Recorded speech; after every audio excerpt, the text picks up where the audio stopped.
মেক্সিকোর ঐতিহ্যবাহী Estadio Azteca স্টেডিয়ামে স্বাগতিকদের ৩-২ গোলে হারিয়ে বিশ্বকাপের কোয়ার্টার ফাইনালে জায়গা করে নিয়েছে ইংল্যান্ড।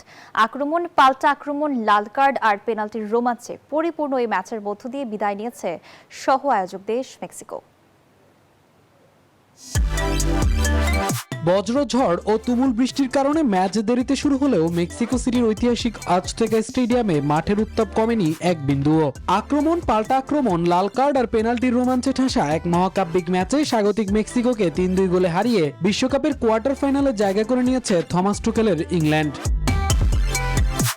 ম্যাচের শুরু থেকেই ছিল টানটার উত্তেজনা। প্রথমার্ধের ৩৬ ও ৩৮ মিনিটে জুড বেলিংহামের একক নৈপুণ্যে পরপর ২ গোল করে চালকের আসনে বসে ইংল্যান্ড। তবে নিজেদের চেনা দুর্গে দমে যায়নি মেক্সিকো। ৪২ মিনিটে কিনিওনেসের দারুণ গোলে ব্যবধান কমায় তারা।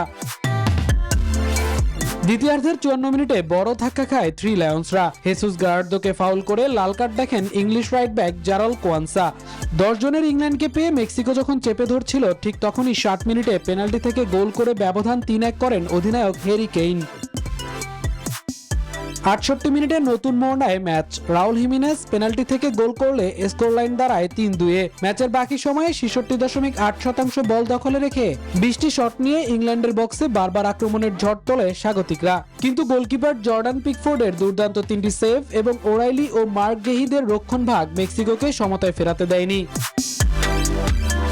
এই জয়ের মাধ্যমে ইংল্যান্ড যেন দীর্ঘ ৪০ বছর আগের এক ক্ষত মুছে দিল। ১৯৮৬ সালে এই আজতেকা স্টেডিয়ামেই ম্যারাডোনার হ্যান্ড অফ গড ও শতাব্দীর সেরা গোলের শিকার হয়ে বিশ্বকাপ থেকে বিদায় নিয়েছিল তারা।